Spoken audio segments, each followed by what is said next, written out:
Welcome back to our story.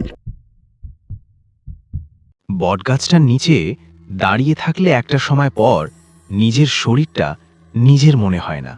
হাত দুটো ঝুলে থাকে, পা দুটো মাটির সঙ্গে আলাদা করা যায় না। মনে হয় যদি এখান থেকে সরে যাওয়ার কথা ভাবো তাহলে আগে অনুমতি নিতে হবে, কিন্তু কার কাছ থেকে তা বোঝা যায় না। গাছটার গায়ে হাত দিলে ঠান্ডা লাগে না, গরমও না, একটা মৃত তাপ, যেমনটা কবরের ভেতর থাকে।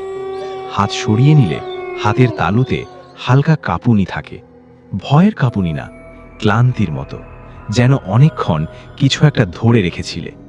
সময় গড়িয়ে যায়, আকাশ আরও কালো হয়, চাঁদ থাকলেও আলো ঠিকভাবে নামে না। পাতার ফাঁক দিয়ে আলো ঝরে পড়ে, কিন্তু মাটিতে পৌঁছানোর আগেই মিলিয়ে যায়। মনে হয় আলোটা কেউ মাঝপথে খেয়ে নিচ্ছে। গাছটার গোড়ার কাছে একটা জায়গা আছে যেখানে চোখ বারবার যায়, ইচ্ছে না থাকলেও। ওখানে মাটি আরও গাঢ় কালো, আরও নরম। সেখানে দাঁড়ালে মনে হয় মাটিটা একটু উঠছে, খুব ধীরে, শ্বাস নেওয়ার মতো। একবার উঠছে, একবার নামছে। হঠাৎ মনে হয় এই শ্বাসের সঙ্গে তোমার শ্বাস মিলছে না। তোমার শ্বাস অন্য ছন্দে চলছে, আর গাছটার নিচের শ্বাস আরেক ছন্দে।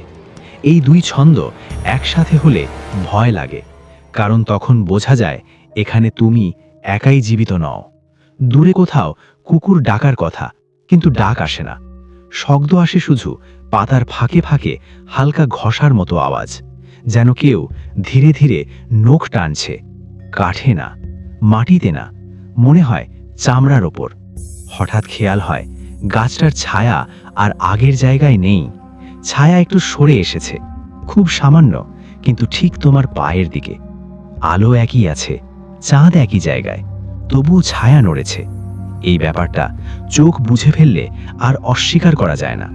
পেছনে তাকাতে ইচ্ছে করে, শরীর তখনও মানে না, কারণ শরীর জানে যদি এখন ঘুরো তাহলে যা দেখবে তা ভুলে থাকা যাবে না।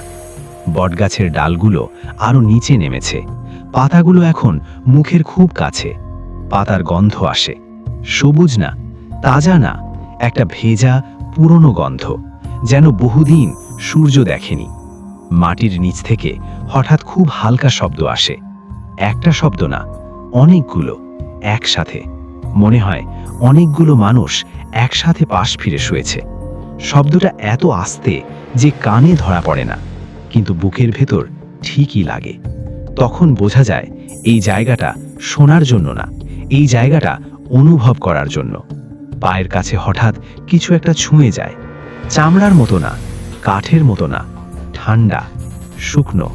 পা সরাতে গেলে পা ওঠে না, কারণ ওই মুহূর্তে তুমি আর দাঁড়িয়ে নেই, তুমি ধরে রাখা। গাছটা তখন আর শুধু গাছ না, ওটা একটা শরীর যার ভেতরে অনেক কিছু আটকে আছে। ওগুলো মরেনি, ঘুমায়ও না, ওগুলো শুধু অপেক্ষা করে। আর তুমি এই মুহূর্তে ওদের অপেক্ষার জায়গায় দাঁড়িয়ে আছো। হঠাৎ চারপাশ খুব নিঃশব্দ হয়ে যায়। এই নিঃশব্দতা আগেও ছিল, কিন্তু এবার এটা আলাদা। মনে হয় পুরো জায়গা একসাথে নিঃশ্বাস আটকে রেখেছে।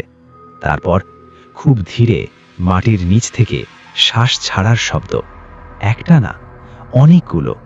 এই শব্দের ভেতর কোনো রাগ নেই, কোনো তাড়া নেই, আছে শুধু অভ্যাস।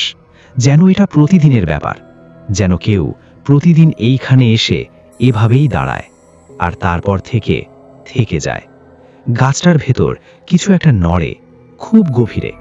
ডাল নড়ে না, পাতা নড়ে না, কিন্তু তুমি জানো ভেতরে কিছু বদলেছে। আর তখনই একটা অনুভূতি আসে, তুমি আর সময়ের ভেতরে নেই, সময়টা তোমার চারপাশ দিয়ে হেঁটে চলে গেছে। এখন এখানে শুধু তুমি আর বট গাছটা, আর যেগুলো তার নিচে অনেক দিন ধরে শুয়ে আছে।